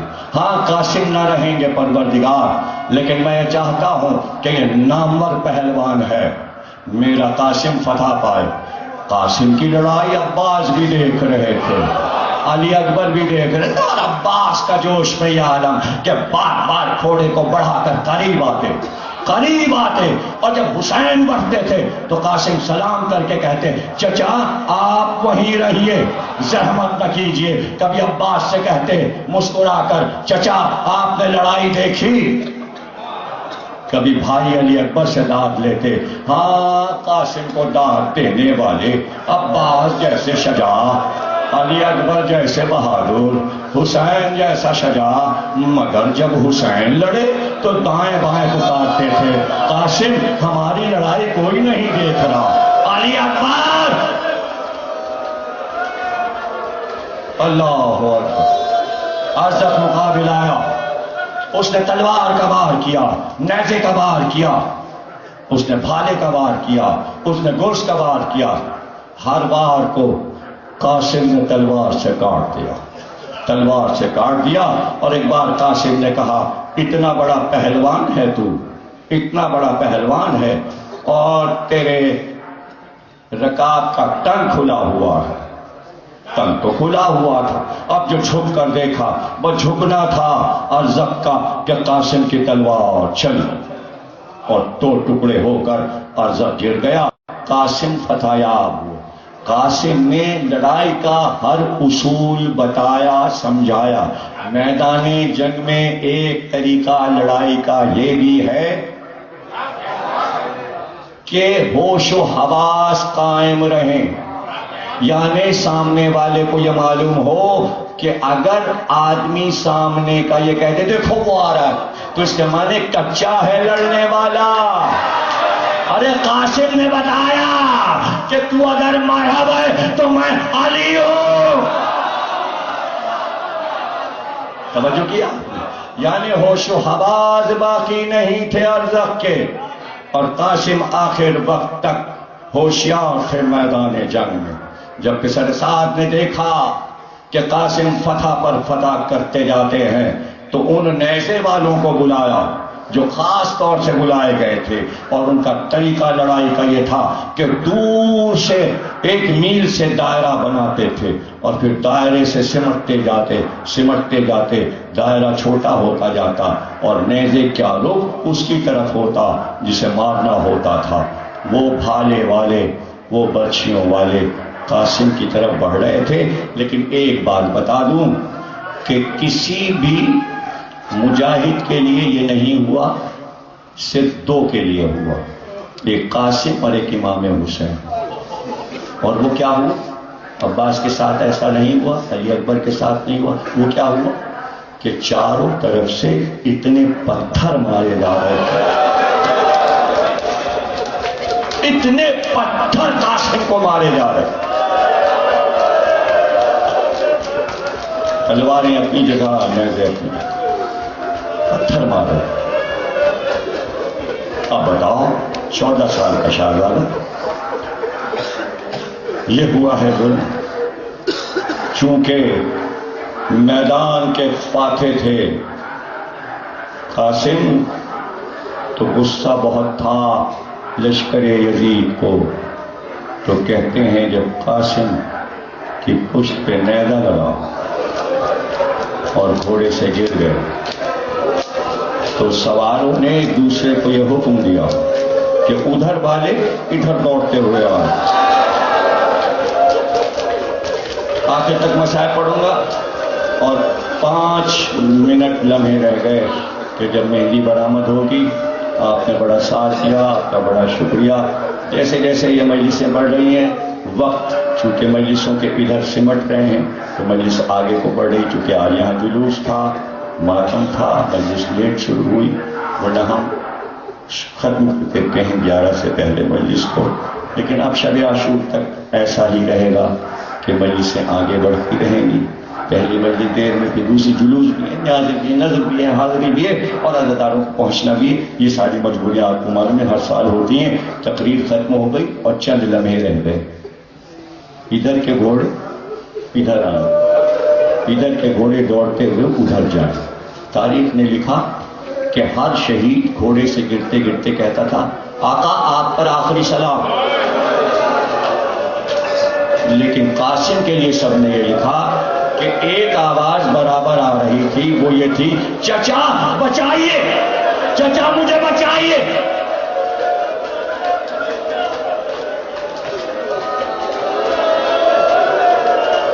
بچوں جوانوں، قاسم شہزادے کو نظر میں رکھو، ام فروا کے چاند امام حسن کے لال کی شہادت کو نظر میں رکھو. ابھی ذل رضا مہندی پڑھیں گے، رن میں بیوہ حسن کی پکاری، میرے قاسم کی آتی ہے مہندی. پڑھ چکا، آج میٹرو ٹی وی پہ بھی پڑھا کہ مہندی بہت ضروری ہے، اس سے تبلیغ ہوتی ہے. کیوں نکلتی ہے یہ بھی بتا دیا. ماں کا ارمان تھا، ارمان ہم ہی تو پورا کریں گے. ابھی قاسم کا صحرا بھی نظر آئے گا. اسی صحرے کے بدلے میں ہمارے جوان دولہا بنتے ہیں. اسی مہندی کے صدقے میں بہت سی عورتیں جو لاولد ہیں وہ ماں بنتی ہیں، ان کی گود میں بچے آتے ہیں. اسی مہندی سے منت مان کر مرنے سے لوگ بچ جاتے ہیں. سب کے انٹرویو ہیں، اس لیے یہ بند نہیں ہوگی. مہندی کبھی بند نہیں ہوگی. اس پہ مرادیں آتی ہیں، ہم اسے بند نہیں ہونے دیں گے. شیعہ سنی سب نکالتے ہیں، شیعہ سے زیادہ سنی مہندی اٹھاتے ہیں. یہ قائم رضا کے گھر سے آج مہندی شام کو نکلی ہے، پتہ ہے کون نکالتا ہے؟ یہ مہندی حسن سنی، اس کے یہاں کی مہندی قائم کے گھر سے نکلتی ہے. سنی نکالتے ہیں مہندی، ان کی منتیں آتی ہیں. ہم شیعہ ہو کے مہندی نہ نکالیں، چونکہ قاسم سے منسوب ہے، ہم بند نہیں کر سکتے. آج بھی نکل رہی ہے، ابھی آئے گی اور ہر سال نکلتی ہے. آپ منتیں مانیں رزق کے لیے، اولاد کے لیے، نوکری کے لیے، روزی کے لیے. آپ دیکھیے کئی مہینے میں 2 مہینے نہیں لگیں گے، منت پوری ہو جائے گی. آئندہ سال بڑھا دیجیے گا. بڑھانا کیا، چند پھل لا کے کہیے گا شہزادے قاسم منت پوری کی، یہ نظر لائے ہیں. ارے کیا چاہیے ام فروا کو، لال کو کیا چاہیے؟ اس کو تو صرف پانی چاہیے تھا، وہ نہیں ملا.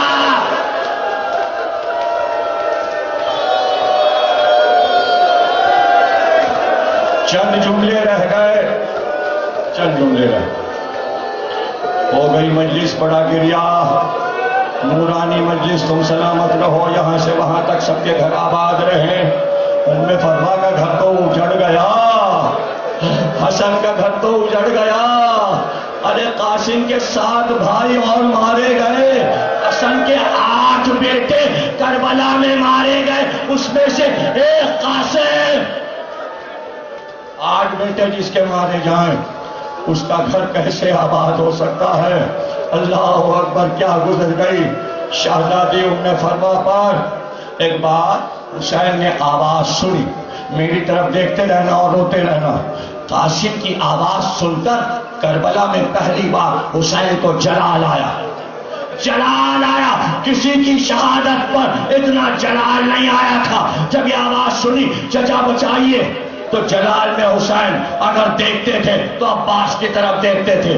اور ایک بار جلال میں عباس کی طرف دیکھا کہ عباس میرا بچہ گر گیا، عباس میرا بیٹا گر گیا. بس یہ سننا تھا کہ عباس نے تلوار، ادھر عباس نے تلوار نکالی، ادھر حسین نے تلوار نکالی. حسین نے کہا عباس حملہ کرو، حملہ کرو. ایک طرف سے عباس، دوسری طرف سے قاسم، دونوں بھائیوں نے تلواریں چلا کر اشتیا کو ہٹایا تاکہ بچہ نظر آئے، مگر جب پہنچے تو چاروں طرف دیکھا قاسم نظر نہ آیا۔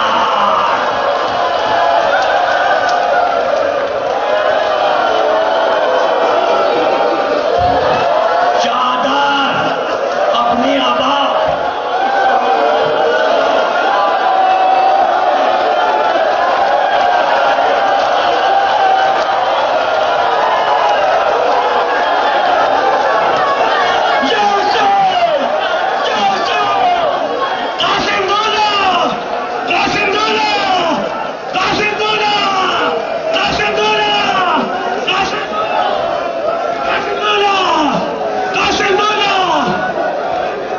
رنگ بیوا حسن کی پکاری،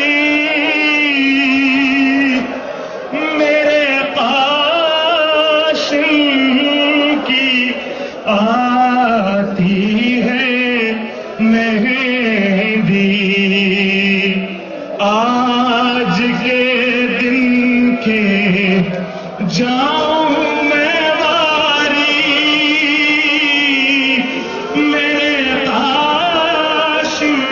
کی آتی ہے مہندی۔